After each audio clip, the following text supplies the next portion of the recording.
Neemias capítulo 2, verso de 1 e 2 nós vamos ler. Nós vamos ficar no capítulo inteiro, estamos estudando Neemias. A primeira semana nós lemos o capítulo 1, agora o capítulo 2.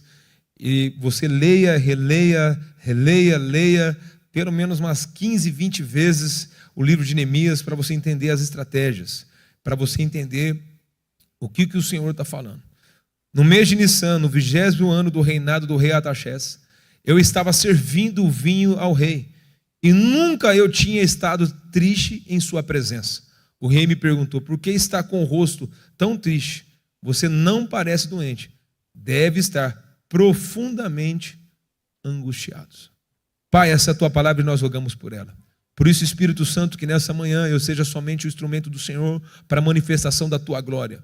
Que eu possa, Senhor, nessa manhã buscar a tua presença de uma forma como nunca.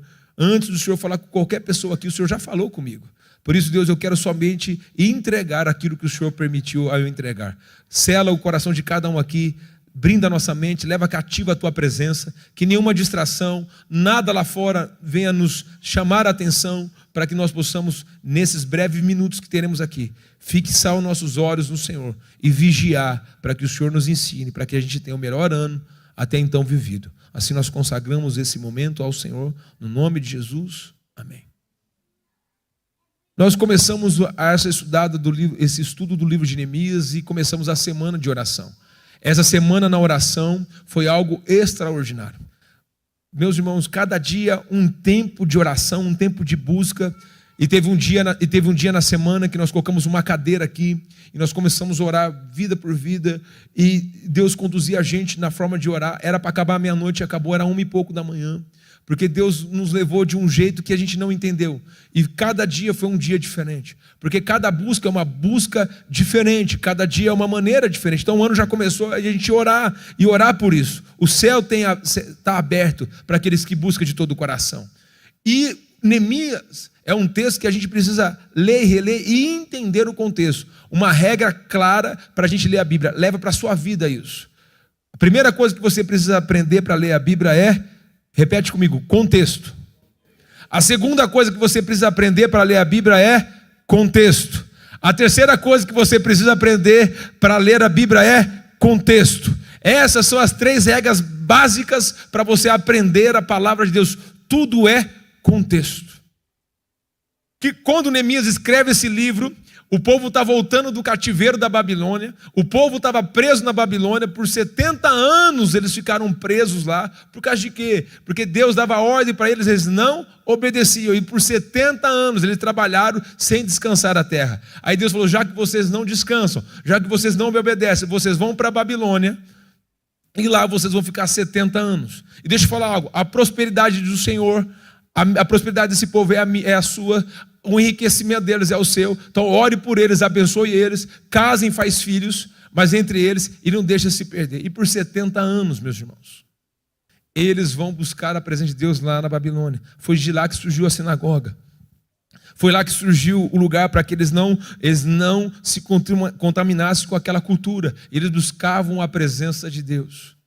Mas quando você lê o livro de Esdras, no capítulo de número 6 ou 7, se eu não me engano, chega uma hora que eles fizeram algo errado, casamento misto. Eles estão voltando, saindo do exílio, mas eles casaram com pessoas da Babilônia. E Deus falou assim: vocês querem minha presença? Quero. Então você quer a presença? Despeçam das mulheres. Agora você imagina, se são 70 anos que eles estão lá, um casamento de 50 anos, filhos, netos, e Deus falou assim: você quer minha presença? Abra mão de tudo, porque lá atrás eu já avisei que não era para ter esse casamento. Aí você vai ver o livro de Esdras, o pessoal chorando e despedindo a família, porque com Deus não se brinca, Ele não muda a sua palavra. E Deus e o povo teve que largar a mão do casamento, largar a mão de tudo para seguir a presença de Deus. Meus irmãos, o que a gente está fazendo aqui é sério. Nós não podemos brincar com a palavra de Deus. Deus não volta atrás da sua palavra. O que Ele decretou está decretado. Os princípios são imutáveis. Ele não vai mudar. Então Jeremias declarou isso. Agora Neemias se levanta. Mais de 100 anos a muralha destruída, e por 92 anos o povo não está fazendo nada. 52 dias ele vai reconstruir as muralhas. E no primeiro momento, quando ele ouve a notícia, a gente falou semana passada, o que ele fez? Ele ouviu, chorou, lamentou, jejuou e orou. Aqui é um princípio. Ele começou a buscar a presença de Deus. O que nós começamos semana passada? Buscar a presença de Deus. Mas no versículo 1, você vai ver lá no mês de Nissan. No primeiro, agora, quando ele começa a buscar a presença de Deus, é no mês, olha lá, no mês de Quileu. Ele começou a buscar a presença de Deus em outubro. E agora, ele vai ter uma resposta diante do rei em abril. Quanto tempo gera isso aqui? As orações não são rápidas. Existe um processo. Todo dia eu tenho que buscar a presença de Deus. Tem dia que eu oro que o céu parece que está aqui, ó, não sobe. Porque a gente não sente, e a gente acha que tem que sentir. Tem dia que a oração é só uma oração, e está tudo bem, mas Deus vê. E Deus prova a nossa fé. É a persistência, a disciplina. Então, a oração. Então, ele orou, ele jejuou, ele chorou, e agora, passado 4, 5 meses, ele está diante do rei, servindo o rei, porque ele é um copeiro. E agora a primeira coisa que ele está, olha, ele diz o versículo de número 1 ainda: nunca eu tinha estado triste em sua presença. Um copeiro, meus irmãos, ele tem que ser o cara. E agora ele vai servir o rei. Como está o seu semblante? Triste. E aqui está o primeiro princípio para nós: a oração gera quebrantamento. Fala comigo, a oração gera quebrantamento. Por quê? Porque é real. Agora todo mundo está vendo o semblante dele. Eu não estou bem. E quantas vezes a gente coloca uma máscara e andamos por aí, está tudo bem, e a vida está um caos. Deus não vai falar com você se o seu coração é arrogante. Deus rejeita os arrogantes, mas Ele dá graça ao humilde. Nós precisamos falar a verdade, meus irmãos. Nós precisamos ser honestos e falar a real. Deus, sabe qual que é a real? Eu não tenho fé. Sabe qual que é a real? Eu não acredito. Sabe, Deus, qual que é a real? Eu não creio. Eu acho que o meu braço é mais forte. Isso é real. Agora ele está triste. Primeira coisa que nós aprendemos é: o seu semblante está abatido. Revela o quê? O interior. Meus irmãos, a gente não gosta de abrir o nosso coração para as pessoas.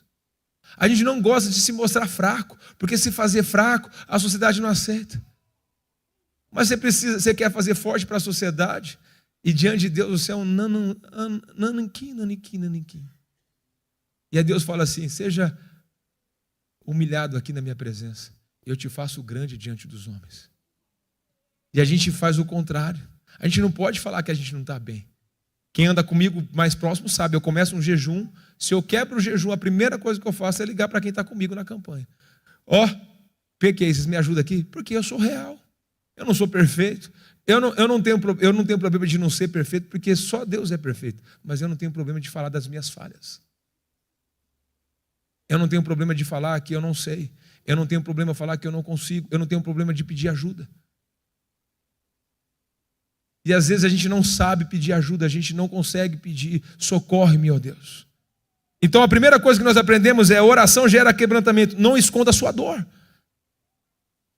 Não esconda a sua dor, está doendo. Deus, enquanto não mudar esse ambiente, eu não saio daqui. E a gente empurra com a barriga. Aí esses dias eu estava num lugar, conversando com uma pessoa X, num lugar para não destacar. E a pessoa chegou para mim assim: cara, sabe o que eu fiz esse ano?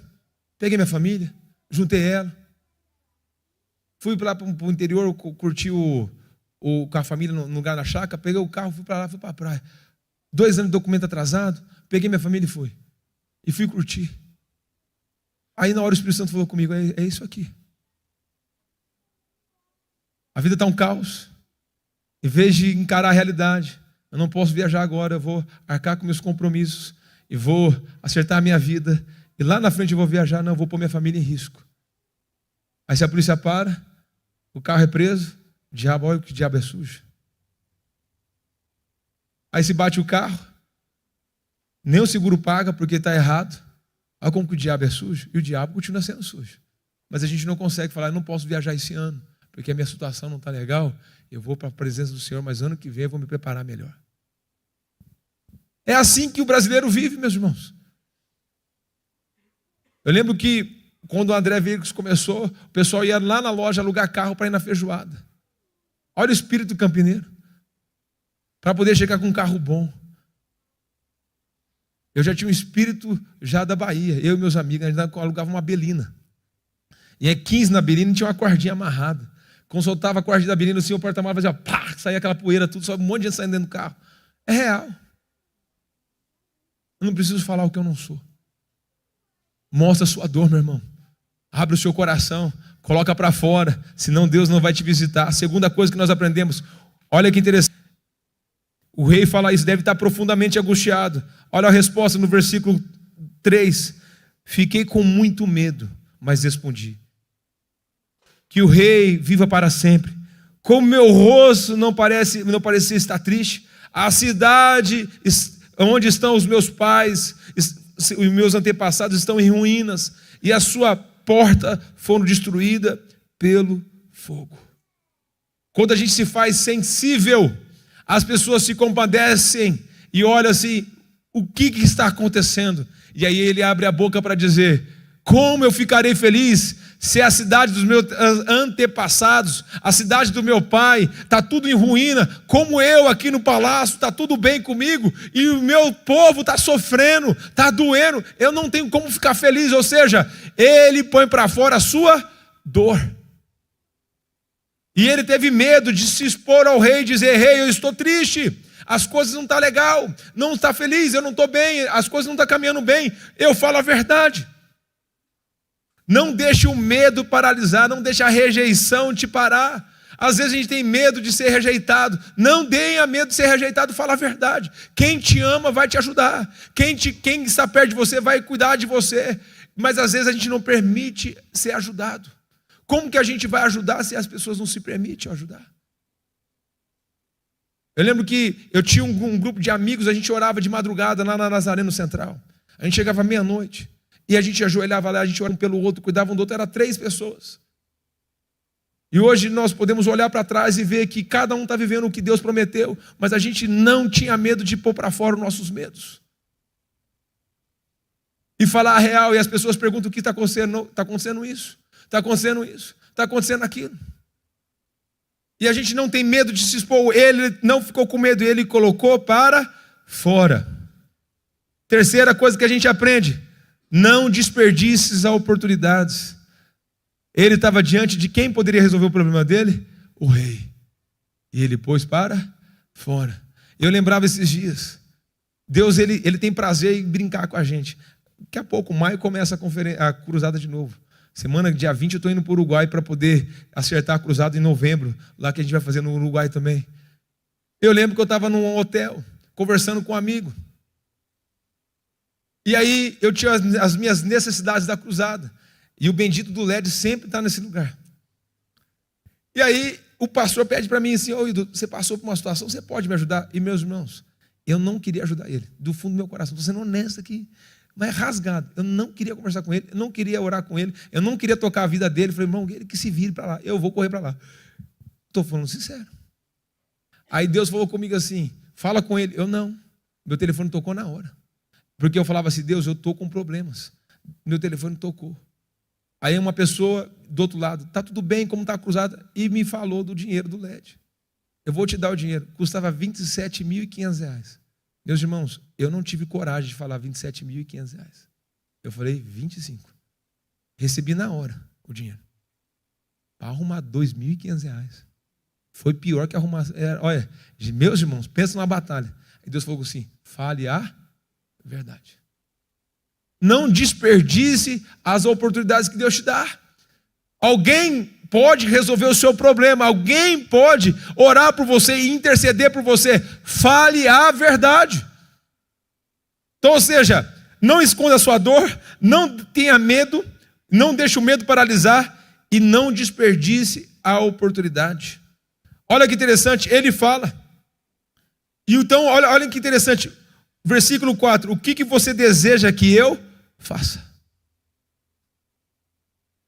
Olha como que as portas vão se abrindo. E o rei pergunta para ele: o que você deseja que eu faça? Imagina o rei chegar para você agora e falar assim: o que você deseja que eu faça? Você imagina Jesus descer agora e tocar você agora e falar assim: o que você deseja que eu faça? Você imagina Jesus falando com você nessa manhã: o que você deseja que eu faça? Qual era o pedido que você faria? O que você ia falar com ele? Tem que estar preparado. Olha que interessante, Neemias está ali falando, e ele fala, eu perguntou o rei, depois de orar ao Deus do céu, eu respondi: se lhe parecer bem, se o rei for favorável a mim, seu servo peça que me envie ajudar para reconstruir a cidade onde meus antepassados estão sepultados. O rei e a rainha sentados ao seu lado perguntou: quanto tempo você ficará ausente? Quando voltará? Eu respondi ao rei: o tempo que ali vai dizer, o texto não diz, mas lá na frente a gente vai dizer. Ele atendeu o seu pedido. Quem que atendeu o pedido? O rei.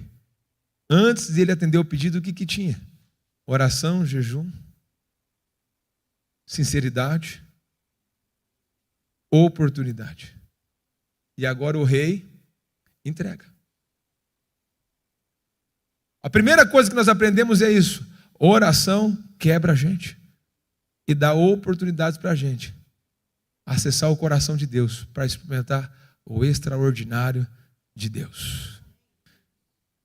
Então essa, gente, é a primeira estratégia: orar e se permitir ouvir o que Deus está falando e se quebrantar diante daquilo que Deus está falando. A segunda coisa é: o segredo é o favor de Deus.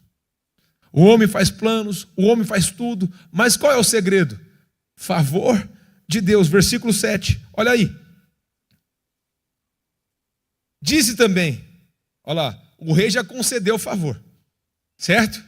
Agora imagina você: rei, já que você concedeu um favor, peço-lhe também mais algumas coisitas.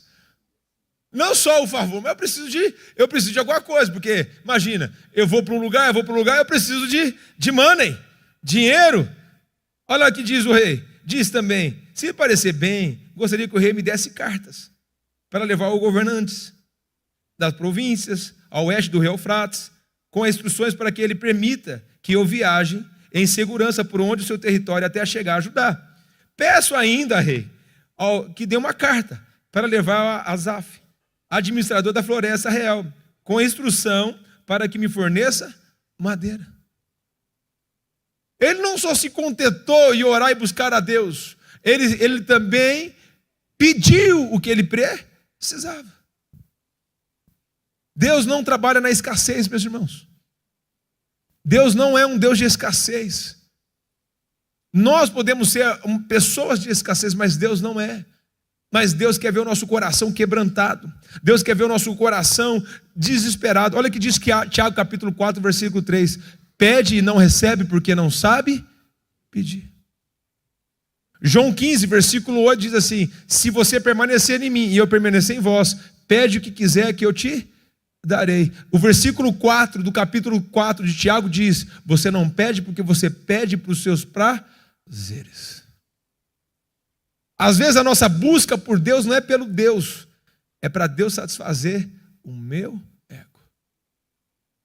Aí na vigília sexta a gente fez uma pergunta: se Deus não te dá nada, você vai continuar amando Ele?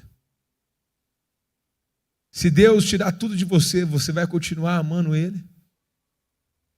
Se você falir, você vai continuar amando a Deus? Se você prosperar, você vai continuar amando a Deus? Porque a oração passa pelo teste do tempo, e o tempo revela o coração. Já viu aquela frase? Eu lembro de um amigo que ele faleceu, ele diz assim: Deus revela o caráter do homem quando ele tem sucesso. Já viu aquela frase? Aquela pessoa era tão humilde, agora que enriqueceu está tão mala. Aí na hora, meu amigo falava: não, ele sempre foi mala. É porque quando ele não tinha nada, ele não tinha opções. Liberdade é quando você tem várias opções e você escolhe agradar a Deus. Liberdade é quando você tem várias opções e a sua escolha é glorificar a Deus. Mas as pessoas têm um pouquinho de liberdade, a primeira coisa que ela faz é correr para desagradar a Deus. Aí sabe como que é, né, pastor? Comprei um barco, estou com uma lancha, estou com isso, domingo tem que estar na praia. Nada contra viajar. Mas aí Deus, que deu tudo, se torna o segundo plano. Mas vamos lá. Então o que a gente aprende? Saber pedir. A carta que Neemias levou era uma autorização para caminhar. A segunda coisa, Deus abriu uma porta. Que mais que Deus fez? Deus protegeu o caminho. Porque agora o copeiro tinha uma comitiva. Meus irmãos, olha que interessante. Olha um copeiro, imagina andar com escolta. Eu jogava na Ponte Preta, meu irmão. Quando a gente ia jogar em outra cidade, tinha uma escolta, a polícia na frente, o batedor atrás. Você já sentiu o máximo. Você imagina agora você como um rei andando com cavaleiros de guerra, tudo na sua, e você é um copeiro. Boa tarde. Sim, senhor, ajoelha. A minha filha, quando era pequenininha, ela chegava na igreja, falava para os meninos da igreja: eu sou a rainha, súdito, ajoelha. Minha filha fazia isso com 4 anos de idade. É ou não é, Tiago? O que ela falava para você? Reverência. Ela pedia, que ela assistia filme de princesa, ela achava que ela era a rainha. E os meninos mais velhos levavam ela no bico. E os meninos faziam tudo que ela queria, ela mandava nos meninos. Ou seja, com 4 anos de idade, reverencia, o pessoal caía. Isso é quando Deus manda. Favor, meus irmãos. Favor é uma graça imerecida. Favor é algo que a gente não entende. Então, o que ele tinha? Deus abriu a porta, ele tinha uma carta, ele tinha proteção, ele tinha confirmação da missão e ele tinha hora e data para começar e para terminar. Meus irmãos, não peça nada para Deus se você não sabe o que você vai fazer. Não peça nada para Deus se você não sabe para onde você vai. Quais são os planos que Deus colocou no seu coração? Aqui eu falei, coloque os seus planos, quais as suas metas, quais os seus objetivos. Se for do agrado de Deus, Deus vai fazer. Aquilo que não dá certo é porque Deus não quer. A porta que Deus fecha, ninguém vai abrir. Se Deus fechou a porta, para de bater na porta. Agora, se Deus falar para você que a porta vai abrir, pode ir. Se a porta não abrir, você vai passar por cima das portas, você vai andar. Mas você não pode parar. Ouve a voz de Deus, Deus não mudou, mas tem uma coisinha chamada tempo. O tempo revela o coração. O tempo revela quem a gente é. O tempo revela a nossa perseverança. Então ele conseguiu o favor. E por último, espiritualmente essa carta nos ensina que quando Deus nos envia, ele também nos dá a provisão. Quando Deus te envia, ele também te dá a provisão necessária para cobrir a obra que a qual ele confiou. Você pode falar com qualquer um aqui que já casou, que fez casamento.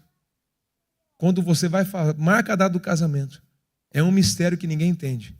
Dinheiro brota para tudo que é lado. Porque é um propósito de Deus formar a família. E aí você faz uma festa, você paga, você nem sabe como pagou, porque Deus trouxe, porque está no propósito de Deus.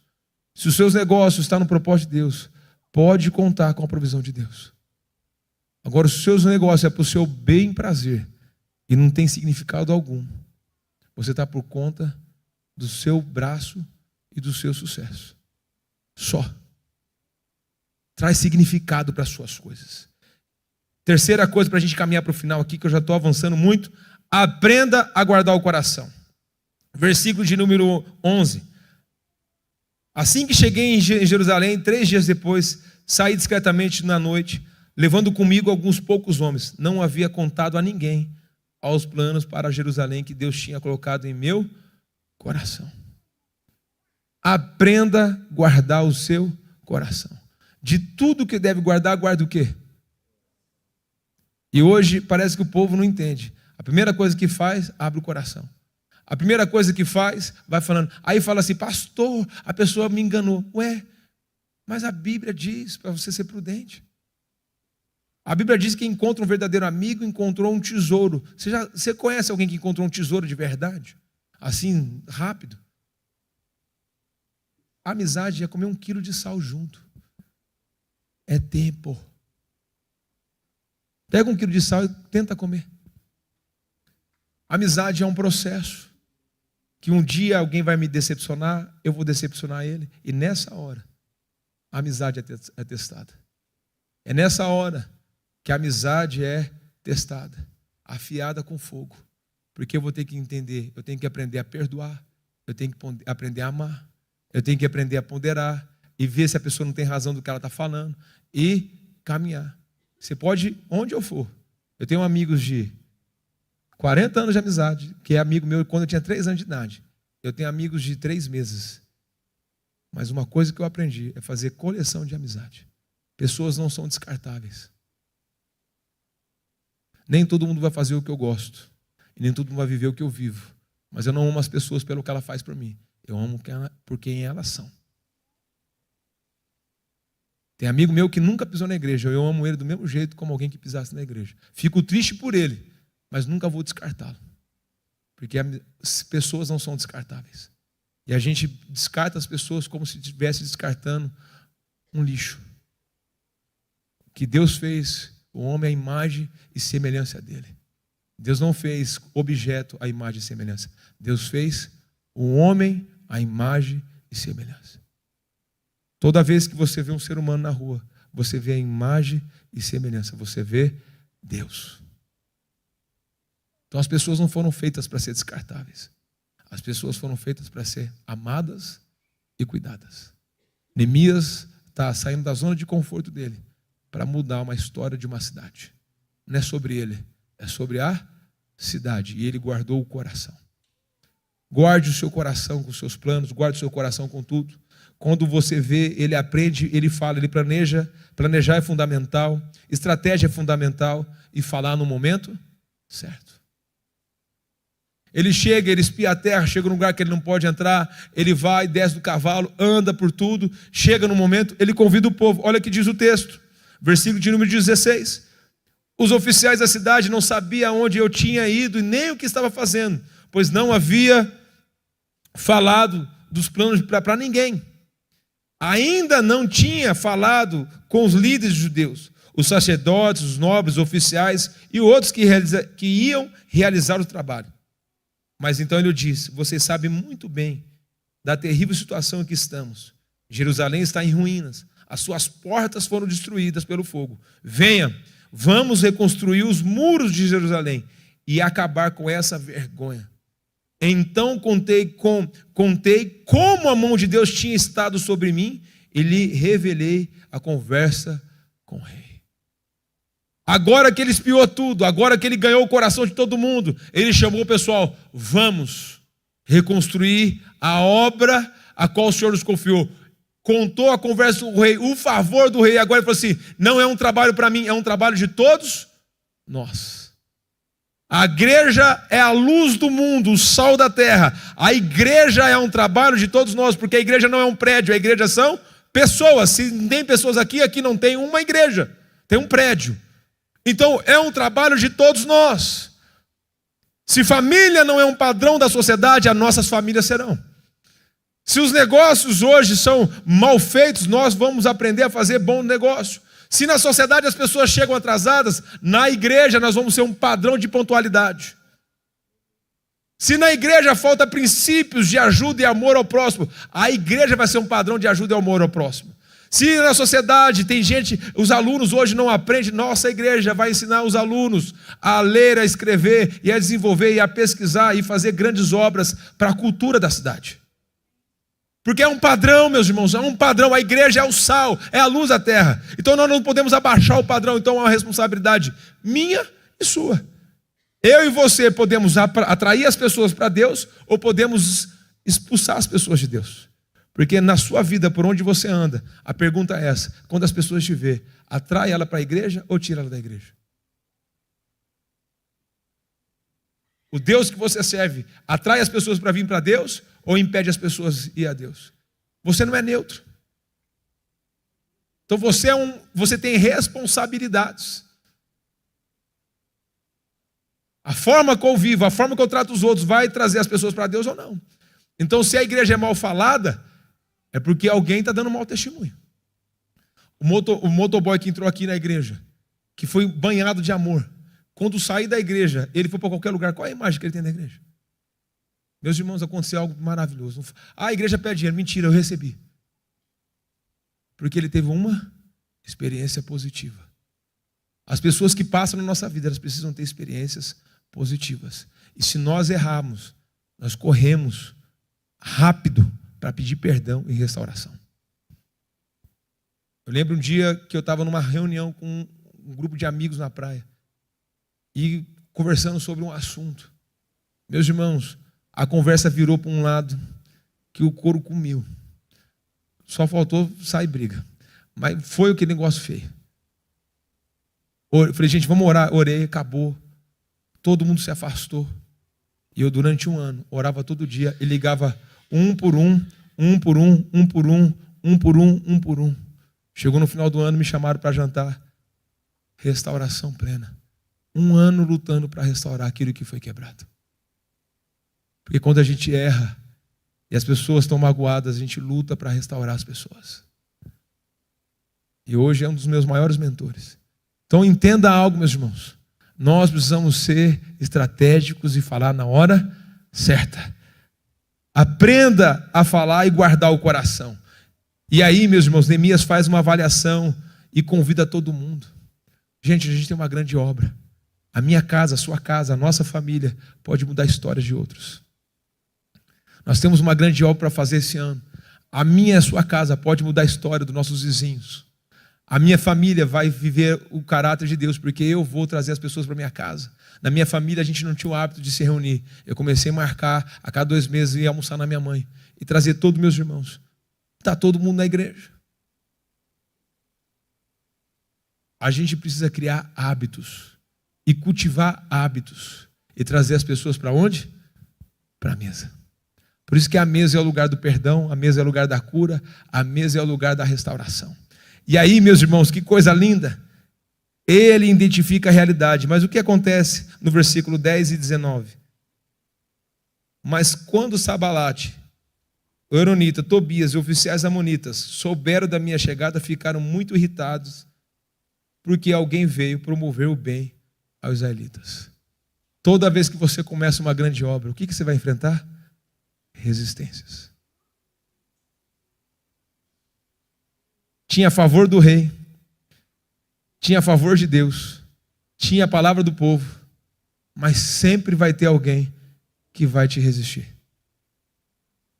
E não tem problema, meus irmãos. Sabalate e Tobias se levantaram para caluniar aquilo que ele estava fazendo. Olha o versículo 19.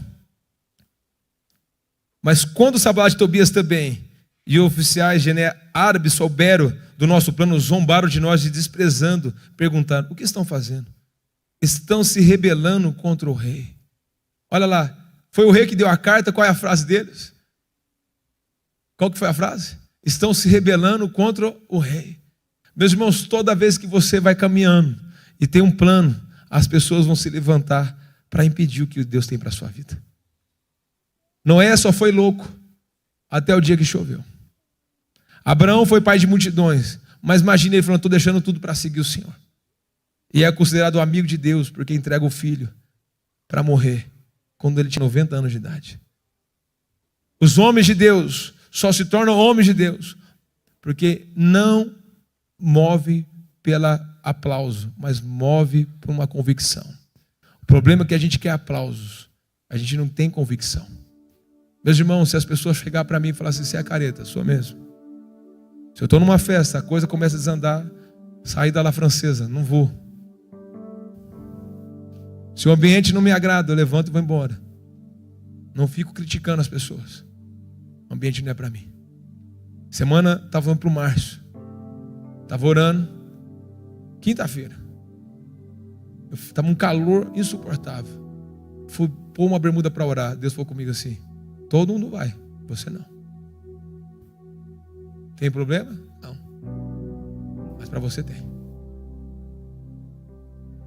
Tem coisas que para os outros não tem problema, mas para você tem. Porque é pessoal.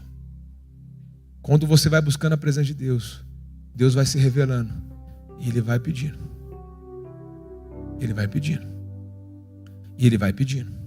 Então, ou seja, Neemias encontra resistência. Neemias encontra obstáculos. Mas no capítulo 2, 3 lições de tudo que eu falei a gente leva para casa. Um coração quebrantado gera favor.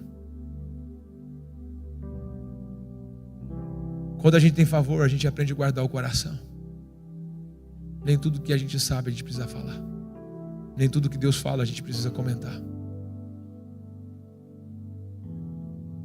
E naturalmente, você vai enfrentar a resistência. A igreja não é perseguida. A igreja não vai ser perseguida para ser mais santa. Ela é perseguida porque ela é santa. Se você for na Unicamp, é natural o homem beijar homem e beijar mulher. É uma prática. Eu não sou dessa prática. Todo mundo faz, mas eu não faço. Eu não sou dessa prática. Mas vai ser mais caro. Vai ser mais caro. É mais difícil. É mais difícil. Por quê? Porque eu não sou todo mundo. Lembra quando a mamãe falava quando a gente era pequeno? Você não é todo mundo. Você não é todo mundo. E aí que diz o versículo 20 para a gente concluir. Eu lhe respondi: o Deus do céu nos dará êxito. O nosso servo.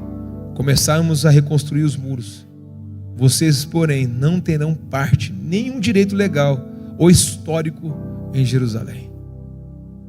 Quantas vezes, meus irmãos? Eu lembro quando eu fui fazer a primeira cruzada, e sentado com alguns pastores, e um pastor falou para mim assim: cara, você não tem nome. Vai ter aí, se tiver 2.000 pessoas, tá bom. Eu falei: obrigado pelo incentivo. Obrigado pelo ânimo. Estamos indo para a 5ª edição. A média é 30, 40 mil pessoas. E agora não ficou só em Campinas, está indo para outros lugares. Porque eu tenho uma palavra. Eu não preciso de elogio de ninguém. Eu preciso do favor de Deus. E aí, fica de pé.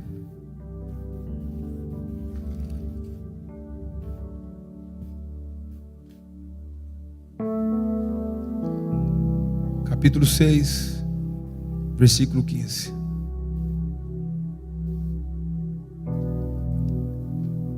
Pode pôr para mim aí o capítulo 6, versículo 15 de Neemias, por favor? Por fim, dia 2 de outubro, 52 dias depois que começamos o trabalho do muro, ficou pronto. Quantos dias depois? Meus irmãos, quando a gente foca, a gente abre mão de tudo para seguir o foco. A palavra de Neemias no capítulo 2 é: Deus vai nos dar êxito. E em 52 dias ficou pronto. Você quer ver seu ano transformado? Você quer ver o seu ano de uma forma como você nunca viu? Saia da zona de conforto. Vai buscar a presença de Deus. Busca o que você nunca buscou. Sacrifica tempo. Abra mão dos prazeres. Pastor, mas eu preciso fazer coisas. Eu também faço, meus irmãos. Ontem eu saí da vigília, era 2 horas da manhã. 7 horas da manhã eu estava aqui na igreja. Saí da igreja.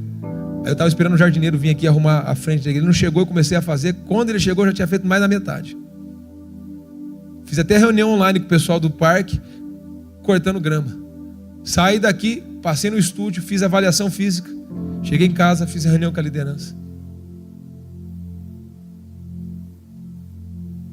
A gente pode fazer nossas coisas, mas eu não preciso abrir mão de Deus para fazer as coisas. E para concluir, ontem eu estava ouvindo um testemunho de uma irmã, que ela casou com um rapaz 14 anos mais velho que ela. E aí, ela queria ter filhos. Ele já tinha filhos. E ele era operado. Só que ele não queria ter filhos. Ele namorando, ela foi falar com o psicólogo. O psicólogo falou para ela assim: por que você vai continuar a insistir nisso? Ele não quer ter filho, você quer. Para que você vai insistir? A sua vontade de ter filho não é maior que ele? É. Então ele não é a pessoa certa para você. Terminou o namoro. Falou: eu te amo, mas não dá para a gente ficar junto. Passou 30 dias, ele correu atrás dela e falou para ela assim: o meu amor por você é muito maior do que a vontade que eu não tenho de ter filho. Para caminhar com você, eu faço o que for preciso, porque eu te amo. E voltou com ele. O que significa isso? Tem muita gente baixando o padrão bíblico para ser aceito nos lugares. E lá você, quando você sai, você é taxado. Mas quando você elevar o padrão, quem te ama vai te seguir e vai te aplaudir. Feche os seus corações. Feche os seus olhos. Desculpa, o coração não tem como fechar, né, meu irmão? Abre o coração, pelo amor de Deus, em nome de Jesus. Feche o coração não, para essa mensagem não. Está vendo? Quando o diabo é sujo. Abre o coração, não feche o coração. Põe a mão no seu coração. O que Deus está falando com você? Qual é o cenário que você está vivendo? O que está dentro da sua casa, da sua família? Coisas com Deus que está parada, que você não está satisfeito. Qual é a indignação que você tem? Qual é a paixão que você tem por Deus? Ah, pastor, isso precisa melhorar. Então coloca diante de Deus agora. Quais são as situações da sua vida que precisa mudar? Coloca diante de Deus agora. Seja honesto com Deus. Fala a verdade para Deus. Guarde o seu coração, não conte as coisas para os outros. Espera acontecer, deixa Deus fazer.